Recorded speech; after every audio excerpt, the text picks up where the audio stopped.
மக்கள் நலனை கருத்திற்கொண்டு நாடளாவிய ரீதியில் நல்லாட்சி அரசாங்கத்தினால் 2015 தொடக்கம் 2019 ஆண்டு காலப்பகுதிக்குள் 100 நாள் வேலை திட்டம் எனும் பெயரில் பல்வேறு அபிவிருத்தி திட்டங்கள் முன்னெடுக்கப்பட்டன. இதில் நாடளாவிய ரீதியில் வீட்டுத் திட்டங்கள் ஆரம்பிக்கப்பட்டு அவை இடைநடுவில் கைவிடப்பட்டன. மன்னார் மாந்தை மேற்கு பிரதேச செயலாளர் பிரிவுக்குட்பட்ட சேத்துக்குளம் கிராமத்திலும் நல்லாட்சி காலத்தில் ஆரம்பிக்கப்பட்ட வீட்டுத் திட்டம் இவ்வாறு காட்சியளிக்கின்றது. குறித்த பகுதியில் 25 வீடுகள் காடு வண்டி காட்சியளிக்கின்றன. அப்போ ஆரம்பிக்கப்பட்ட அந்த வீட்டு திட்டம் அப்படியே கிடக்குது. இதுவரை யாருமே அதை கண்டுகொள்றது இல்லை. அந்த வீடு அநியாயமாக போது. அரசாங்கம் இதை கவனத்தில் எடுக்க வேண்டும் என்றது எங்களுடைய ஆசை. அந்த வீட்டு திட்டத்தில் 2 லட்சம் ரூபா காசு கொடுக்கப்பட்டு மேலதிகமான காசுகளை போட்டு மக்கள் கட்டப்பட்டு அந்த வீடுகள் அப்படியே பாடடைஞ்சு கிடக்கிறதால அந்த வீட்டு திட்டத்துக்கு என்ன முடிவுன்றதை இந்த அரசாங்கம் முன்வைக்க வேண்டும். செங்கலடி பிரதேச செயலாளர் பிரிவுக்குட்பட்ட வேப்பவெட்டுவான் பகுதியில் 25 வீடுகள் இடைநடுவில் கைவிடப்பட்டுள்ளன. வீடுகள் பெருமளவில் முழுமையாக்கப்பட்டாலும் அவை உரியவர்களிடம் கையளிக்கப்படாமல் இன்று பாழடைந்துள்ளன. காடு பிடிச்சி கிடக்கு, அங்கே பாம்பு புத்து. இது நல்லாட்சி அரசாங்கத்தில் கொடுத்த வீட்டு திட்டம் இப்படி கிடக்கு. இதுக்குரிய முடிவு அரசாங்கம் தான் பொறுப்பெடுக்கணும். மிச்சம் காடு பிடிச்சி மற்ற யானை தொல்லை, மின்சாரம் இல்லை, மற்ற தண்ணீர் வசதி இல்லை. இதால மக்கள் பராமரிப்பு இல்லாமல் இருக்கி மக்கள் குடிய மாட்டோம் இந்த வீட்டு திட்டத்துக்கு.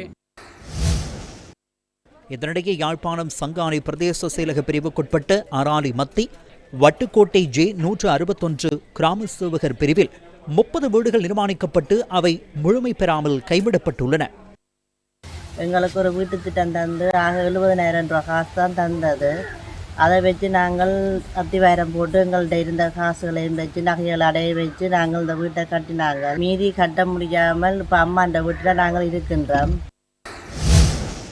யாழ்ப்பாணம் பேரணி பிரதேச செயலகத்துக்குட்பட்ட J22 புங்குடுதீவு 7ஆம் வட்டாரம், J23 புங்குடுதீவு 8ஆம் வட்டாரம் பகுதிகளில் 7 வீடுகள் பூர்த்தி செய்யப்படாமல் கைவிடப்பட்ட நிலையில் காட்சியளிக்கின்றன.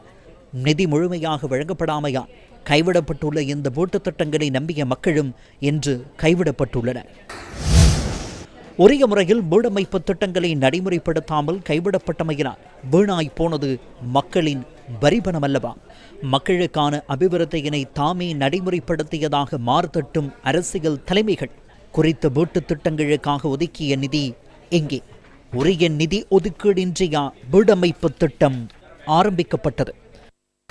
இதேவேளை 2019-2024 ஆண்டு காலகட்டத்தில் சுமார் 50,000 வீடுகளின் நிர்மாணப் பணிகள் ஆரம்பிக்கப்பட்டு அவை பகுதியளவில் நிறுத்தப்பட்டுள்ளதாக வீடமைப்பு மற்றும் நிர்மாணத்துறை அமைச்சர் சுசில் ரணசிங்க பாராளுமன்றத்தில் இன்று தெரிவித்தார். கைவிடப்பட்ட வீடுகள் தொடர்பில் எடுக்கப்பட வேண்டிய நடவடிக்கைகள் குறித்து விசாரிப்பதற்கான குழுவும் நியமிக்கப்பட்டுள்ளது.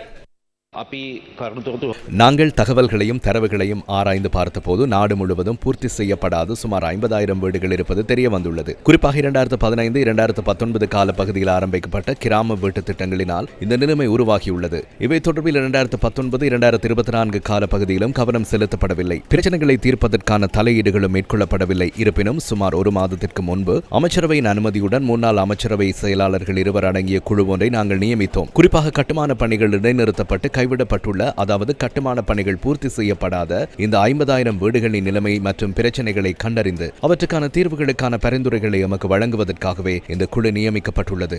அந்த குழு தற்போது தமது பணிகளை ஆரம்பித்துள்ளதுடன் இன்னும் 1 மாதம் அல்லது 2 மாதங்களில் எமக்கு அறிக்கை ஒன்றை சமர்ப்பிக்கும் என நான் நம்புகிறேன். அந்த அறிக்கையின் மூலம் இந்த பொதுவான பிரச்சினைக்கு எவ்வாறு தீர்வு காண்பது என்பது குறித்த பரிந்துரைகளை அவர்கள் எமக்கு வழங்குவார்கள். அந்த பரிந்துரைகளுடன் கட்டுமான பணிகள் இடைநிறுத்தப்பட்டுள்ள இந்த வீடுகளை எவ்வாறு பயன்பாட்டிற்கு கொண்டு வருவது மற்றும் அளவீடுகளை பூர்த்தி செய்வதற்கு எடுக்க வேண்டிய நடவடிக்கைகள் என்ன என்பதை கண்டறிய நாங்கள் எதிர்பார்க்கிறோம். எவ்வாறாயினும் இந்த பிரச்சனைகளை தீர்ப்பதற்காக இந்த ஆண்டு வரவு செலவு திட்டத்தில் நாங்கள் ஒதுக்கிய நிதியிலிருந்து ஒரு பகுதியை எந்தவித சிக்கல்களும் இன்றி இடைநிறுத்தப்பட்டுள்ள சில வீடுகளின் கட்டுமான பணிகளை பூர்த்தி செய்வதற்காக ஒதுக்கியுள்ளோம்.